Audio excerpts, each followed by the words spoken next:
Vous écoutez le témoignage de Fred, dont voici la première partie. Comment tu te sens ? Bien. Ouais ? Ouais, au top. Anonyme ou tu vas donner ton vrai prénom ? Je n'ai mon vrai prénom. Je m'appelle Fred. Salut Fred. C'est marrant parce que au dernier épisode, j'ai reçu un Fred. J'ai un tunnel de Fred. Oui. Dernier épisode Fred. Frédéric, ouais. Ouais. Alors celui-là, on enregistre, il n'est pas encore publié.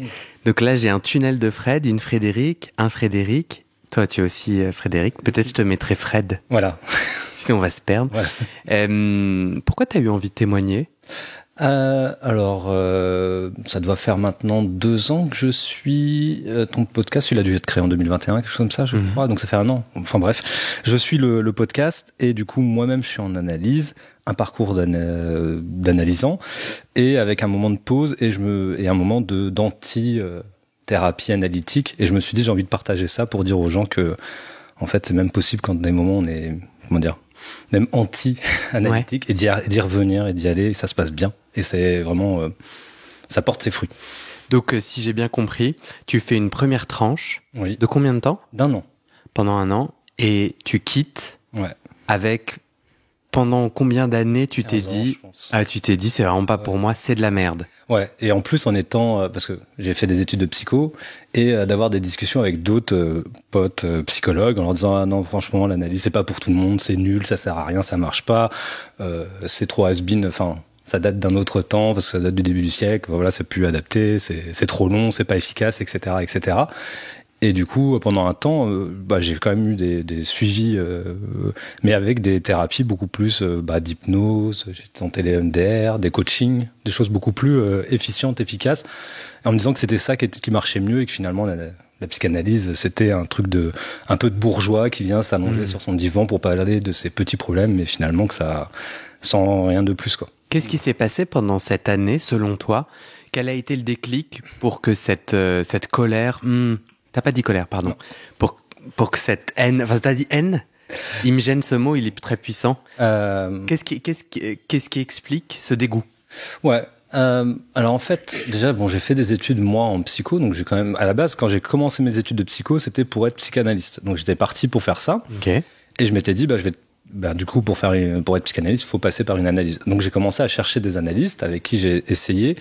Et le premier que j'ai dû voir, qui m'avait été orienté par mon médecin traitant, je l'ai vu une fois. Il m'a dit non, mais la psycho, c'est pas pour vous. Vous avez des problèmes avec votre père. Vous devriez mieux changer de voie et faire autre chose. Hein ? Première séance. T'as quel âge à ce moment-là ? 18 ans. Ok. Aujourd'hui, t'as quel âge ? 40. Ok.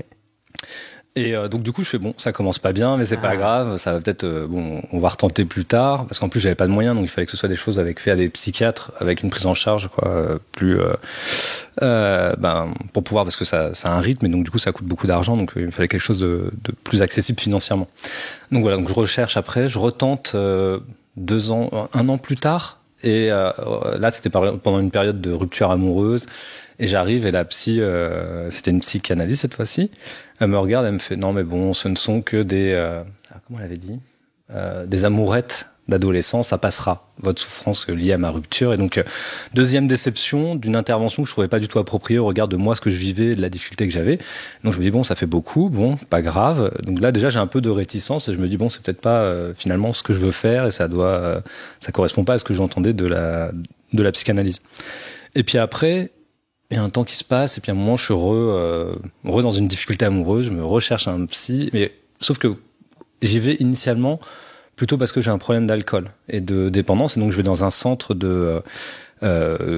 pour personnes addictes, et donc là, j'ai une prise en charge, et là, ça se passe bien. Là, je tombe sur un psychanalyste qui est... taiseux, qui dit rien. Et donc là, ça me va bien parce que j'en avais marre de ceux qui intervenaient pour me donner des conseils qui m'allaient pas du tout. Et donc, on commence une tranche avec ce psychanalyste. Et finalement, à la dernière séance de cette tranche, ça a mis un blocage. Et après, je me suis dit, en fait, la psychanalyse, Qu'est-ce qui s'est passé ? Rien d'extraordinaire, si ce n'est que j'ai passé mon année allongé sur le divan. Il y a eu un temps où déjà, donc au début, c'était des prises en charge par le centre. Et donc, du coup, c'était dans le cadre du centre. Et finalement, à un moment, lui, il quitte cette activité. Il me dit, mais je peux pas vous obliger à me suivre ou à poursuivre le travail. Je pense que c'est nécessaire pour vous, mais que ce serait bien pour vous. Donc donc prends. Voilà, on s'adapte sur les tarifs. J'étais encore étudiant. On se voit une fois par semaine pendant 1 an. Ça se passe plutôt bien avec des moments, où je tourne beaucoup autour de mon problème de rupture amoureuse de cette époque. Et très centré aussi sur mes histoires avec mon père, ma mère, enfin bref, tout ça. Et à la dernière séance, en fait, j'avais un problème, c'est que comme j'étais comme en études de psycho, je lisais beaucoup de littérature autour de l'analyse, et ça venait perturber mon analyse, parce que ce que je lisais à travers les livres, du coup, j'essayais de me l'appliquer à moi-même et d'en parler, et donc du coup, ça gênait en fait le travail. Et ça a duré comme ça pendant 2-3 séances vraiment autour d'un livre que j'avais lu de Freud et qui m'empêchait en fait finalement d'avancer dans mon analyse. Et à la fin de cette séance, à la porte, il me dit juste, il parlait très très très rarement, et cette fois-là, il me dit, vous devriez arrêter de lire Freud, enfin ou en tout cas l'ouvrage qui était concerné. Et là, je l'ai super mal pris. Je me suis dit, encore un psy qui me donne un conseil. Forcément, bon, je l'ai identifié à mon père, et donc du coup après, blocage, et je me suis dit, voilà, c'est nul en fait, les psys, ils sont pas du tout neutres, ils interviennent tout le temps, et donc après voilà, j'étais très déçu de ma thérapie. Que je comprenne, toi tu es étudiant en psycho à ce moment-là, donc voulant devenir psychanalyste, tu t'engages dans une psychanalyse, mais en fait il y a aussi un besoin, il y a un déclic autour de l'addiction, tu dis? Oui, l'addiction et la rupture amoureuse quand même, qui était un peu l'événement qui faisait que j'étais en souffrance en tous les cas. Et qu'est-ce qui s'est passé dans cette année? Est-ce qu'il s'est passé quelque chose autour de ces sujets-là avant qu'on voyage dans le temps à 10 ans plus tard?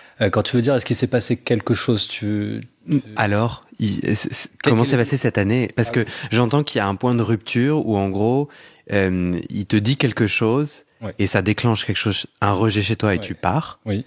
Et du coup, après, je me réoriente, j'abandonne l'idée de devenir psychanalyste, et je fais psychologue du travail, enfin, je me réoriente sur psychologie du travail et ergonomie après. Ok. Pendant cette année, on peut pas résumer cette année à cet événement. Enfin, peut-être, tu peux, mais raconte, qu'est-ce qui s'est passé pendant cette année? En fait, qu'est-ce que t'en tires aujourd'hui? Alors, c'était une année de transition. En fait, je venais de finir ma licence, et à la fin de ma licence, lors d'un cours que j'avais eu sur l'histoire de la psychologie, la prof nous invite à nous dire, en gros, pour travailler dans ce genre de domaine, il faut être sur le terrain et rencontrer un peu, entre guillemets, la souffrance des gens, se confronter à tout ça. Et donc là, j'ai pris une année sabbatique pour travailler dans le social. Je fais une pause, en fait, et je fais un service civique. Où, du coup... T'étais pas du tout en train de répondre à ma question, si? Si, parce que je parle juste de qu'est-ce qui se passe dans cette année-là et qui m'amène... pardon, j'avais pas compris. Pardon, du coup, alors c'est moi qui ai mal compris ta question. Non, t'inquiète.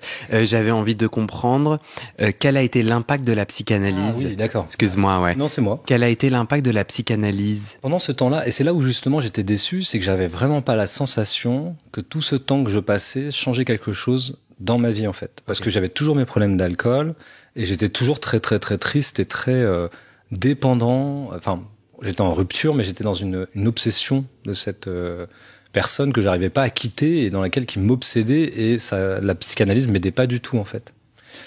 C'est intéressant, ça. Tu y allais une fois par semaine? Ouais, une fois par semaine, allongé. Et tu continuais à y aller? Ouais. Si jamais ça avait été payant, t'aurais arrêté plus tôt?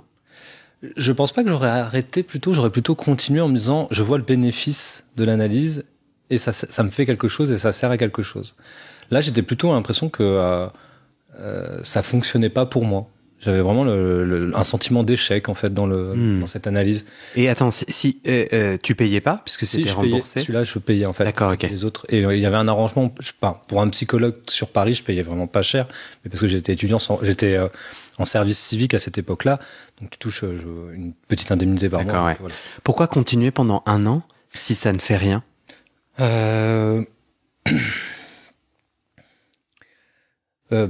Parce que j'étais vraiment en souffrance et que je me disais, si ça va fonctionner, c'est moi qui ai un souci, enfin c'est moi qui arrive pas à rentrer dedans et ça va venir. Okay. Donc je m'acharne, entre guillemets, je m'acharne.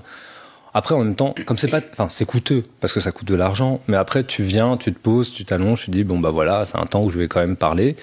Mais en fait, ouais, non, à un moment, il y a une forme de lassitude. Tu te demandes, enfin, je me demandais, est-ce que vraiment, et puis, mais comme j'avais mes lectures en même temps parce que j'allais reprendre aussi, enfin bref. Donc, du coup, je lisais des livres, je me disais, mais si, ça va fonctionner, ça marche sur d'autres et ça va fonctionner. C'est ça. En tant qu'étudiant psycho, toutes tes lectures sur la théorie psychanalytique t'en rapprochaient tout de même.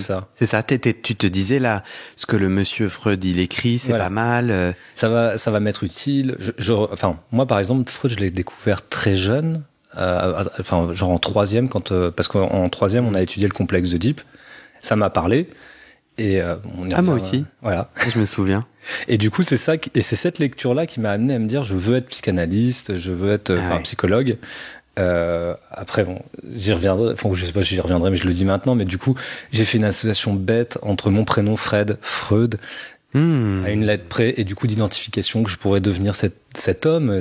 Voilà, bref, un délire entre guillemets. Mais bon, en tout cas, ça s'est construit un peu comme ça dans jeune étudiant qui a plein de rêves, d'espoir d'être un grand psychanalyste un jour. Bref.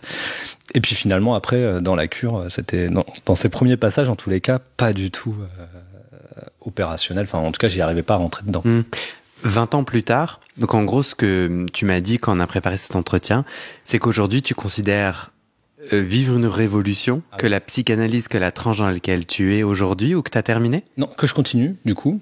Tu as employé le terme révolution. Dans mes notes, j'ai Fred-révolution. Donc je sais que tu l'as dit. Ouais, et c'est le terme que qui résumerait comment je qualifierais cette analyse. 20 ans plus tard, avant que tu nous la racontes, 20 ans plus tard, comment tu regardes cette dernière séance face à ce conseil d'arrêter de lire Freud, te dit ton analyste, ça te saoule et tu dis allez, stop. Sachant que tu n'as pas eu d'autres dernières séances. Non. Tu l'as jamais recontacté.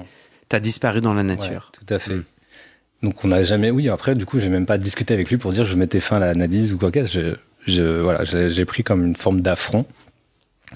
Le regard que j'en ai maintenant, je me dis j'étais pas en capacité en effet d'être en analyse dans cette période-là. Okay. Trop dans mes problèmes, trop au milieu d'un flot. Enfin, je déborde. Enfin, je pense que c'est peut-être le côté adolescent, mais qui enflammait tous ces problèmes. Et du coup qui avait du mal. Enfin, il m'a fallu un temps d'apaisement en fait, et indirectement, je pense que la mort de mon père entre les deux a amené aussi à finir ce côté de ce transfert certainement que j'ai opéré le jour où je l'ai pris pour mon père, et du coup non, je l'identifiais à mon père, donc du coup c'était plus possible. Et le deuxième point de regard que j'ai par rapport à cet événement-là, il y a aussi un côté, j'attendais le prétexte parce que du coup j'étais saoulé, que j'avais l'impression que ça marchait pas. Là, il m'a donné un prétexte, c'est l'excuse pour arrêter. Et boum, j'arrête, quoi. Est-ce que t'es indisposé de l'odeur? Dans le sens, je viens d'essayer un parfum sur mon poignet. J'ai l'impression d'empester mon salon. Ça va ou pas? Ça va très bien. Assez fort. Et je ne l'achèterai pas. Ça sent pas bon. Ok. Du coup, entre ces deux sessions, ces deux psychanalyses, pardon, tu dis j'ai eu de la haine. Ouais. Alors. En tout cas, j'ai un rejet. Oui. Il se vit comment? C'est-à-dire, toi, tu continues ton travail en psychologie. Ouais. Et non, je crois que tu te réorientes. Je me réoriente. Donc pourquoi? Parce que à partir justement avec cette dernière séance, je me dis de toute façon la psychanalyse, c'est pas pour moi. La psychologie clinique, parce que du coup j'avais fait donc le social, confronté au terrain, je me suis dit je serais pas en capacité d'accueillir toute cette souffrance des gens en face de moi. Donc là je me suis dit je suis peut-être pas fait pour ça. Donc je vais partir dans une branche plus moins exposée, surtout que c'était j'étais à René Descartes à Paris 5, et la psychologie du travail, c'était une psychologie du travail sur genre faire des tests pour les sélections de candidatures, etc. Donc beaucoup plus moins impliqué ou moins impliquant en tous les cas dans la souffrance dans la mienne et dans celle des autres en fait. En fait, tu te réorientes et tu arrêtes ton cheminement psychanalytique pour aller vers d'autres types de thérapies, tu disais. Après, ça vient après, mais oui. Ça vient après, ok. Parce que sur la question de l'addiction, dans cette première tranche, dans cette adolescence, je t'entends plutôt parler d'un adolescent, de cette effusion et moins d'addiction. Est-ce que tu confirmes au fil des années une addiction? Est-ce qu'elle existe encore aujourd'hui? Alors aujourd'hui, elle est beaucoup moins présente. Il y a eu, parce que elle a beaucoup rythmé cette addiction. Enfin, j'en ai eu plusieurs en fait qui se sont succédés. J'ai été très addict pendant un temps comment ça s'appelle, aux drogues douces. Et pour le coup, j'ai fini. Mais sauf qu'après, j'ai eu une consommation excessive un soir qui m'a amené à être en centre de désintoxicologie, pris en urgence, et du coup, à retrouver au milieu de d'autres patients qui faisaient leur descente d'héros ou d'autres choses. Et là, ça m'a fait peur. Et du coup, j'ai plus jamais consommé de drogue douce. Est-ce que t'as pris trop de drogue douce d'un coup? Ouais. Puissante, et du coup t'as eu un symptôme, quoi? T'as fait une crise j'ai fait une grosse crise de panique avec de la tachycardie. Mon cœur suivait le rythme à l'époque j'écoutais du métal, et du coup mon cœur a suivi le battement de la musique, donc il battait à 200, 220, ce qui est très très, très beaucoup pour un cœur, et ça voulait pas redescendre, et c'était lié à une crise de panique en fait que j'étais en train de faire, une angoisse, et du coup tu pars à l'hôpital, voilà, qui eux te réaffectent à un centre. C'est ça. Et le temps de faire ma descente, en fait, et de me suivre pour être sûr que tout se passe bien. D'accord. Et finalement, ça s'apaise petit à petit avec l'élimination des drogues, quoi. D'accord. Et ça, une addiction en chasse une autre dans cette période-là. C'est-à-dire que, donc là, parce que j'étais gros consommateur. Et puis après, j'enchaîne avec l'alcool, et qui devient quelque chose qui rythme toutes mes soirées. Un peu, comme un adolescent, mais sauf que moi, je bois beaucoup en soirée. Et puis après, une fois cette phase même un peu d'adolescence partie, ça devient quelque chose qui rythme peut-être même le choix de mes amis avec qui on boit beaucoup, et puis tout tourne autour de l'alcool. Toutes mes soirées, c'est très alcoolisé. On rigole du fait des soirées où t'es bourré, et au final, dans cette période-là, jusqu'à ce qu'à un moment, j'ai arrêté complètement pendant plusieurs années. Et puis là, maintenant, je reprends une consommation plus modérée, mais j'ai fait 3 comas éthyliques. Donc j'ai un gros passé par rapport à ça, quoi. Quel a été le déclic pour reprendre la psychanalyse? Je crois que mon sous-entendu c'était, est-ce que ces souffrances liées à l'addiction a été un des déclics? Non. Ce qui s'est passé, c'est plutôt, en fait, donc je passe mon temps, donc voilà, donc là je finis mes études, je fais un autre métier, j'exerce, ça se passe un temps. Et puis finalement, je décide de faire une. J'exerce quoi, du coup? Plus psy. Voilà, plus psy. Tu t'es ok. Voilà, parce qu'en fait j'ai eu un diplôme d'ergonomie d'ergonome dans les logiciels. Et puis finalement, je me retrouve à travailler en informatique. Okay. Puis après, je passe des concours de la fonction publique. Et puis finalement, je deviens fonctionnaire. Et pour le coup, je suis complètement un autre trajet. D'accord. Mais voilà. Donc pardon, je te ramène à ma question qui est qu'est-ce qu'il y a de... Ouais, le déclic pour revenir à la psychanalyse. J'y viens parce que du coup, c'est c'est en fait parce que je décide de compléter, parce que dans mes fonctions actuelles, en fait, maintenant, je suis permanent syndical et je travaille sur les sujets de santé au travail spécifiquement. Et à un moment, je me suis dit, tiens, je vais compléter ma formation, reprendre un cursus en cours du soir pour être psychologue du travail. Mais donc que sur les sujets de la santé au travail cette fois-ci. Et il revient quand même. Voilà, et à travers des lectures et un auteur particulier qui est Christophe Dejour, qui fait le lien vraiment entre la psychanalyse, un niveau sociologique, politique de comment les organisations amènent à de la souffrance et comment agir dessus. Ça me parle et ça évite le côté qui en fait était là de manière centrale qui me gênait auparavant dans la psychanalyse que j'avais pu faire, c'est tout ramener au père et à la mère. Là, pour le coup, c'est plus un angle syndical de l'oppression qu'une grande entreprise ou qu'une entreprise ou que le travail avec un grand T, c'est ça, peut imposer à une personne. Voilà. Et comment ça peut t'amener dans une souffrance jusqu'au suicide au travail. Et ce sujet-là, cette thématique. Mais ça, c'est un intérêt pro. Oui. Tu reprends une psychanalyse à titre pro. Et en fait, du coup, je reprends des études. Et au travers de ces études, un moment, un cours, il y a une prof qui nous invite en nous disant, vous savez, si un jour vous devez vous-même pratiquer, c'est mieux d'avoir fait une analyse et d'être suivi, ou en tout cas d'avoir résolu vos propres problèmes pour éviter, que ça puisse gêner. Ok. Là, du coup, on a tous nos arguments qui ressurgissent. Voilà. Et du coup, ce qui se passe, c'est que je me dis, allez, ok, je vais peut-être réessayer, mais cette fois-ci, je vais réessayer différemment de comment j'ai fait précédemment. Cette fois-ci, je commence à regarder les grandes sociétés psychanalytiques pour être sûr que la personne que je vais voir, elle a suivi et elle a été validée par des pairs qui permettent de valider sa pratique. Et donc je regarde ça dans un premier temps. Et finalement, c'est une collègue à moi qui me conseille en me disant tiens, moi j'ai ma psy, elle suit une psychanalyse, elle m'en parle, ça a l'air de marcher, elle est de quelqu'un qui est de l'école de la cause freudienne. Et du coup, je cherche, je prends le premier dans l'annuaire qui est dans ma région pour trouver qui c'est, je prends mon rendez-vous et la première séance accroche. Et déjà, la première séance n'était pas payante, et on définit le tarif, on négocie entre guillemets le tarif, elle me demande combien pouvez-vous mettre. Et tout ça m'a mis plus à l'aise que les fois précédentes. Et en plus, le deuxième point, un des points, je lui dis, moi, la première approche que je veux qu'on parle, c'est du travail, de moi, mes relations au travail, comment ça se passe et comment ça joue. Parce qu'en plus, j'avais des difficultés au travail à cette époque-là. Donc, l'adolescent claque la porte, l'adulte revient avec plus de mesures. Il n'y a pas eu d'autres changements, il n'y a pas eu d'autres... T'as pas eu une grande lumière et Freud qui est venu dans ton salon. Non, pas du tout. Et tu réintègres et tu dis, ça accroche. Ah oui. Avec un petit regard amoureux, au-delà de la négociation autour du prix, si tu me permets, il y a quoi d'autre qui a accroché? C'est le transfert qui s'est actionné. Alors, je serais curieux que tu en parles. Alors pour le coup, tu vois, je l'aborde très récemment parce que je j'arrive pas à le verbaliser le transfert ou comment je m'accroche en tous les cas. Enfin, comment ça s'est accroché avec ma psy actuelle. Mais il y a alors. Je commence mon analyse dans la période où il y a le Covid et donc du coup il y a quand même le masque. Donc ça. Ouais. Donc c'est moins sympa. Mais... On reprend la psychanalyse quel mois? Tu te souviens de quelle année? Novembre 2020. Ouais, c'est ça. Après le confinement. Exactement. Ok. Et le masque fait barrière, c'est-à-dire t'es en séance, t'es allongé de toute façon, tu la vois pas. Encore. Ok. Mais là j'ai fait du face à face en fait et je ne vais commencer les séances allongées que là qu'à ma prochaine séance. Ah.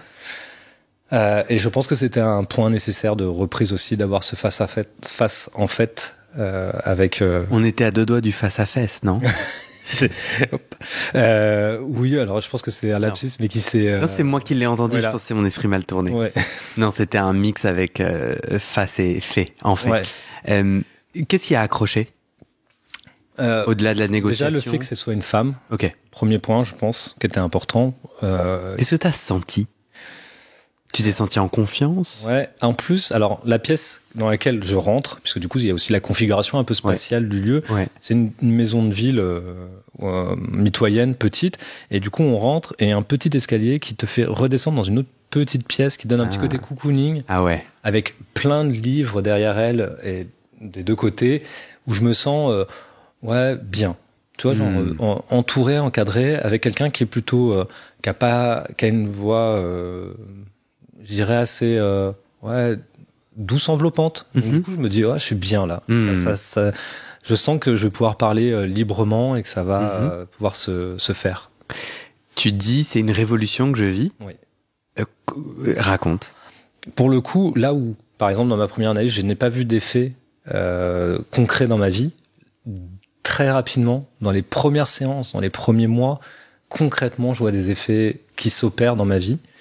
Un des premiers sujets qui est abordé et qui, en plus, je sais pas comment expliquer, c'est ça apaise des choses qui sont pas forcément abordées en séance. C'est surprenant, mais du coup, je vois concrètement des choses qui changent. Par exemple, ma relation avec ma mère qui était un problème, sur laquelle j'étais tout le temps en conflit quand je la voyais. Pourtant, je me dis, je l'aime ma mère, mais on n'arrête pas de s'engueuler tout le temps. Je lui en veux, bon, etc., etc.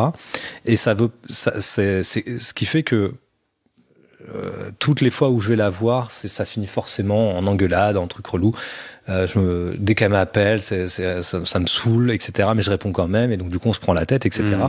Et même si j'ai pas abordé ces premiers sujets-là, parce que comme j'ai dit, j'ai parlé du travail dans un premier temps, il n'empêche qu'on aborde des sujets qui m'ont amené à, dès les premiers mois, à avoir une relation genre qui redescend. Ouais, complètement. Tu peux m'aider à faire le pont. Est-ce que tu sais faire un peu la cartographie de ce qui s'est dit en fait autour du travail qui a impacté ton lien avec ta mère? Dans un premier temps, je parle de ce qui se passe au travail. J'ai un conflit, j'ai un conflit avec un chef qui se passe pas bien du tout et qui m'amène à moi avoir du mal à gérer la situation, à pas savoir dire ce que je pense, à me dire que je m'inscris toujours dans ce que les autres attendent de moi. Donc, du coup, je suis en difficulté par rapport à ça. Et j'évoque ça, et j'évoque le fait de ce qui se passait avec ma mère, et dans quelle mesure je pouvais m'inscrire dans son regard, dans ses propres désirs quand j'étais plus jeune, et je fais le lien comme ça. Simple libre association, Ouais, c'est-à-dire tu dis ce qui te passe par la tête, et on passe du chef à la maman. C'est ça. Et de la relation d'amour, de la relation affective. Comment j'essaie d'obtenir l'amour de l'autre, et comment moi je m'inscris dans le désir et le regard de l'autre pour le satisfaire, pour espérer être aimé. Qu'est-ce que tu découvres alors ? Je découvre parce que je viens en séance en me disant que j'ai des problèmes aussi où j'ai l'impression de pas être connecté avec mes émotions, de jamais rien ressentir, ou de jamais ressentir la bonne chose au bon moment, et d'être insensible, etc. Et là, je redécouvre à travers différentes séances la connexion avec des émotions enfouies. Je me mets à pleurer en séance alors que ça faisait peut-être... par exemple, pour la mort de mon père, je n'ai même pas à pleurer. Et là, ça sort tout seul. Et là, je me dis, waouh. Enfin bref, ça me reconnecte avec moi. Donc, tu te reconnectes à tes émotions. Et qu'est-ce que ça change, soit dans ton lien avec ton chef, soit dans ton lien avec ta mère ? Alors, le lien avec ma mère... ça vient, en fait, mettre des mots sur des choses que j'arrivais pas à forcément... Enfin, que j'avais vécues, mais que je n'associais pas ou je ne disais pas.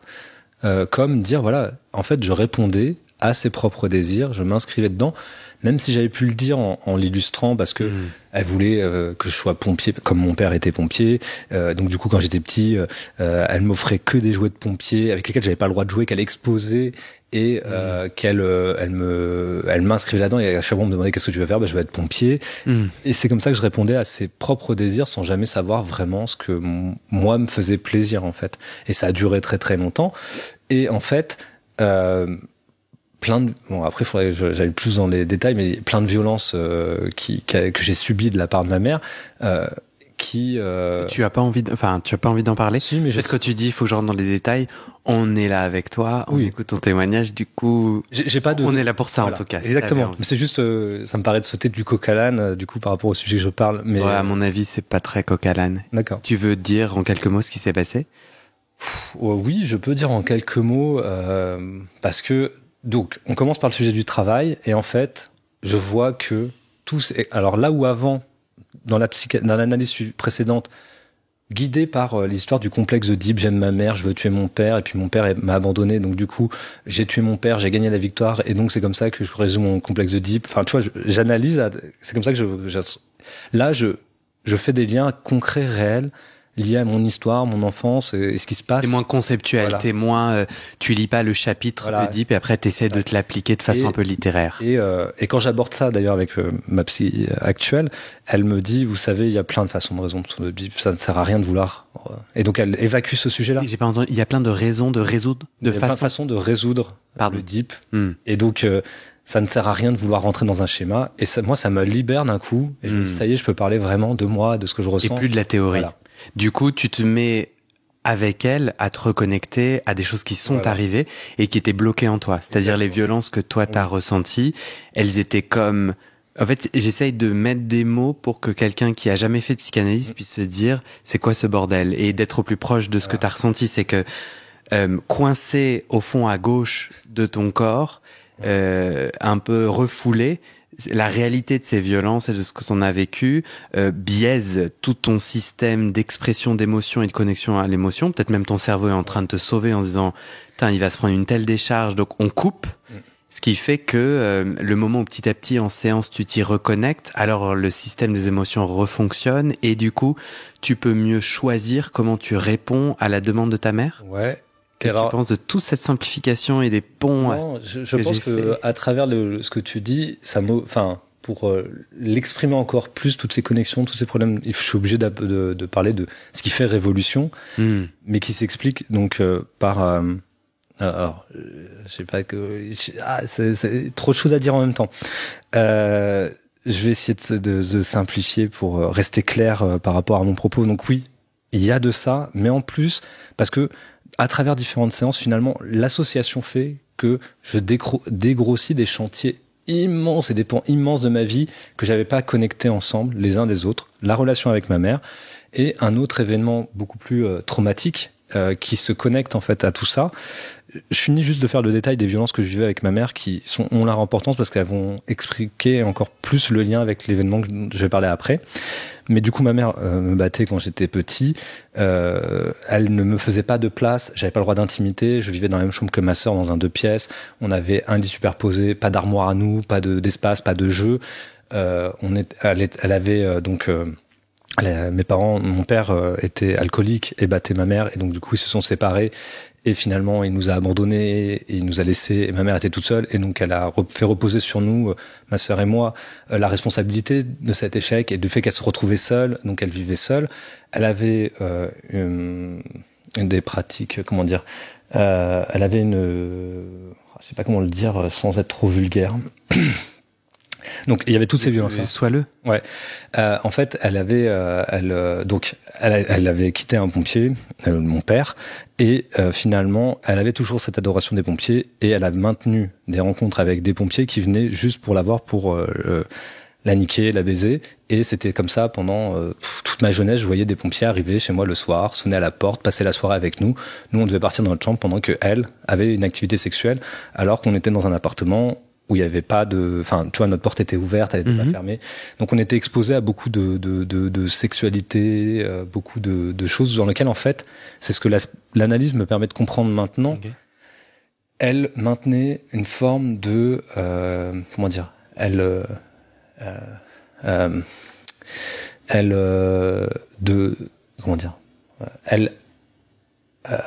titillait mon propre désir en l'exprimant avec ces hommes qui étaient à côté, moi garçon qui aime ma maman, et du coup qui se projette dans le fait d'être ces hommes-là qui ont une relation sexuelle avec elle. Très malsain, plein d'autres choses où elle titille même des choses qui sont pas normales de la part d'une mère qui d'un coup m'exposait à des livres où elle me montrait des personnes qui faisaient l'amour pour m'expliquer la sexualité comme si c'était une mère qui avait ce cheminement-là à m'accompagner.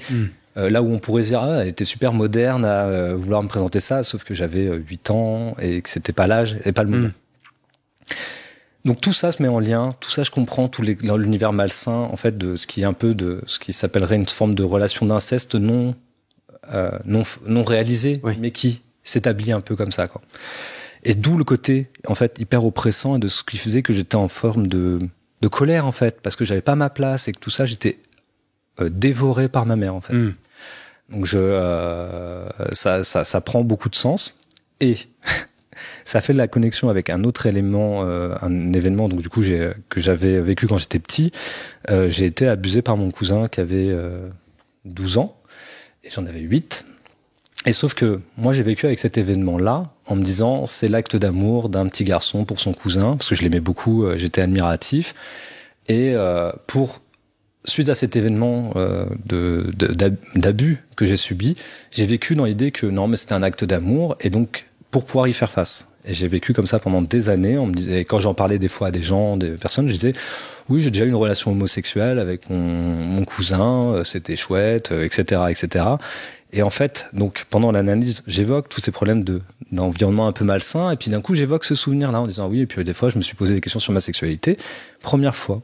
Elle m'écoute, elle me laisse parler, et en décembre dernier, j'ai un moment, elle me dit, parce que d'un coup, je suis encore dans le truc où j'arrête pas de dire que voilà, c'était une histoire d'amour, et elle me dit juste vraiment, et là le mythe s'effondre de comment je l'avais interprété pendant des années. Elle t'interrompt ou elle te dit vraiment point d'interrogation? Voilà, vraiment point d'interrogation. Sur le moment où j'étais encore en train de dire. Oui, il y a rien à voir. Là, c'est une histoire d'amour. Voilà, je sais pas si je sais plus si c'était dans ces termes-là, mais voilà, j'avais l'impression d'avoir eu un amour homosexuel. Et elle me dit, vraiment vient vraiment au moment où je dis, c'est une histoire d'amour. Elle me dit vraiment. Et ce mot, d'un coup, tac. Pourquoi elle m'interroge en fait, puis surtout qu'en fait, bon, j'ai plutôt pas, enfin, elle est pas taiseuse. J'ai des échanges, mais quand il y a une interrogation et juste là d'un coup je me stoppe, je bloque et je me dis parce que des fois je le disais de façon indirecte, oui, les gens pourraient penser que c'est un abus ou que j'ai été, et je l'évacuais en disant oui, mais bon, c'est moi qui l'ai voulu, c'est moi qui l'ai cherché, et c'est comme ça que je le traduisais depuis des années. Qu'est-ce que ce vraiment a changé? Qu'est-ce qui se passe derrière? Le vraiment, pendant la séance, d'un coup j'ai un blocage. Je me dis, mais en fait, parce qu'en fait, ce que je disais, c'est que je dis oui, c'est vrai, moi j'ai 8 ans, j'ai pas de conscience ni de connaissance de la sexualité.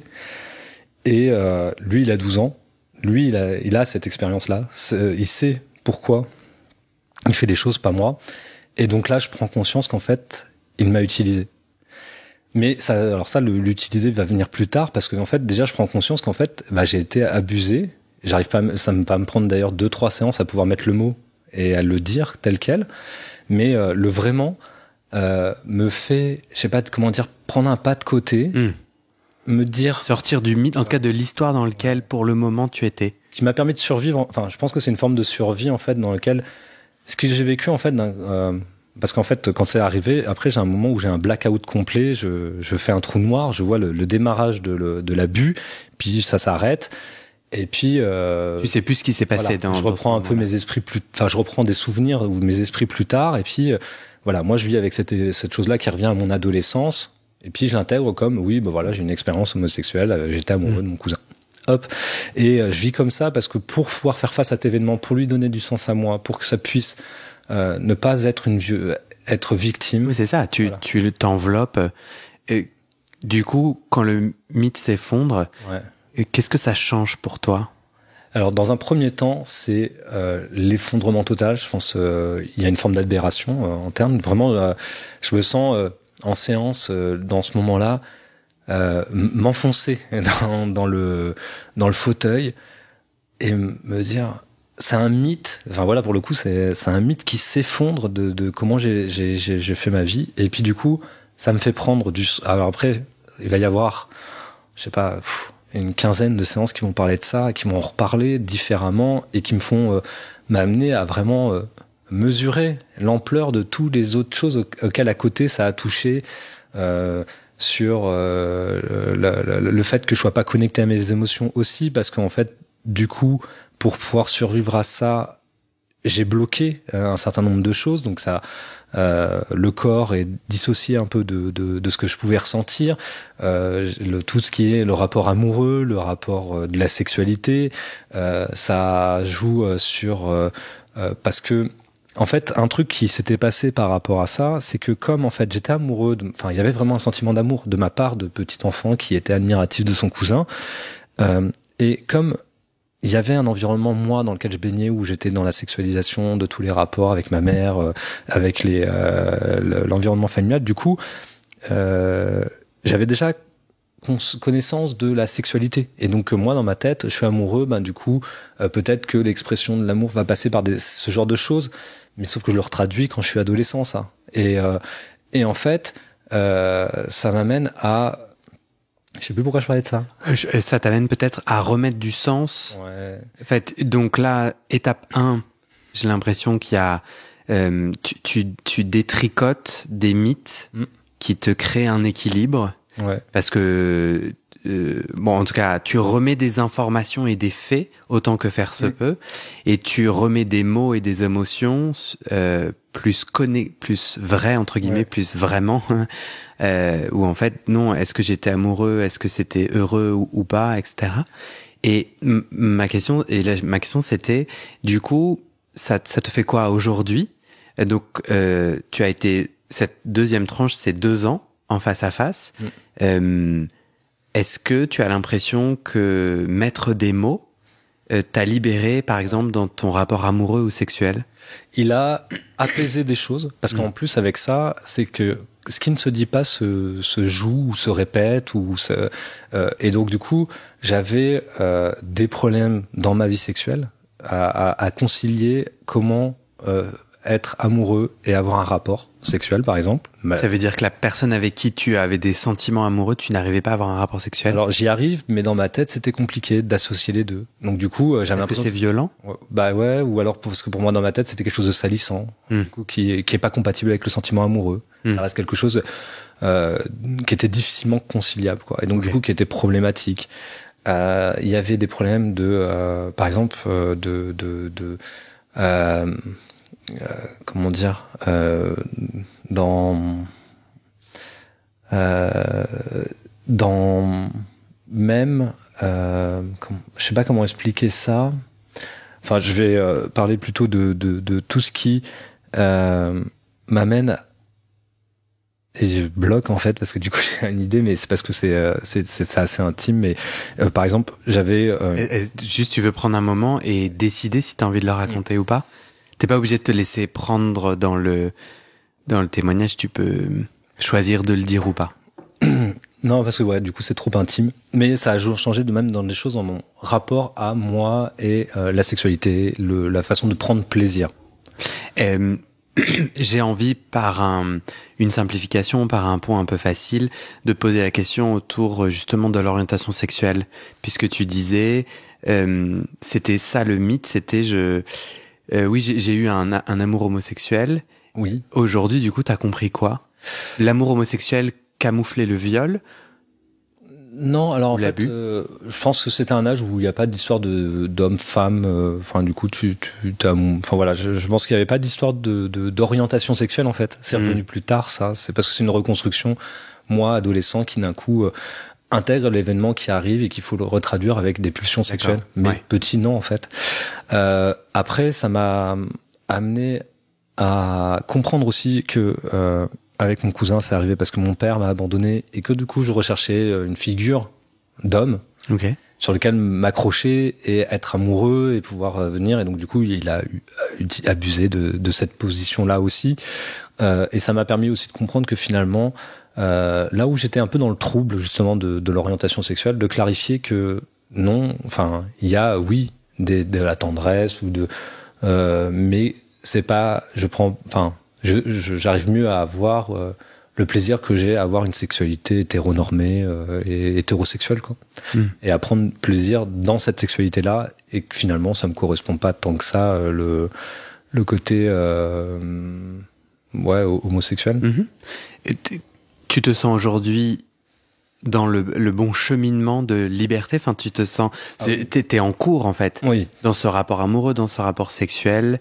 L'impact de ce que tu découvres, déloges, tu te sens au bon endroit. Ouais, et pour le coup, il y a une forme aussi de ce que je découvre là aussi, c'est d'émancipation. De se dire, voilà, j'ai le choix, après, bon, mauvais ou quoi qu'est-ce, mais je ne suis pas tributaire de toutes ces choses-là passées, c'est voilà, mes désirs, comment ils s'orientent, vers quoi je vais, ce qui me donne envie d'eux, et j'arrive enfin à les laisser s'exprimer parce que toute cette histoire, même par exemple de l'abus que j'ai subi, venait monopoliser une telle part dans ma vie et que je mettais tellement d'énergie pour l'occulter, pour la mettre de côté, pour pas la traiter. Consciemment? Non, pas consciemment, complètement inconsciemment. Mais t'as l'impression que ça a bouffé beaucoup de bandes passantes. Ouais. Mais beaucoup et du coup. Et que ça s'est libéré maintenant. Ouais. Et qu'en plus, c'était maintenu comme vivant. Et que du coup, une fois abordé, et abordé en ayant tous les tenants et les aboutissants un peu de redécryptage, de se dire, bah, attends, revois-le différemment. Bah, ça y est. Là, bah, ça reste un souvenir maintenant. Ça fait partie du passé. Oui, je l'ai vécu. Oui, ça fait partie de mon histoire. Mais c'est plus dans l'actualité. C'est plus dans le présent.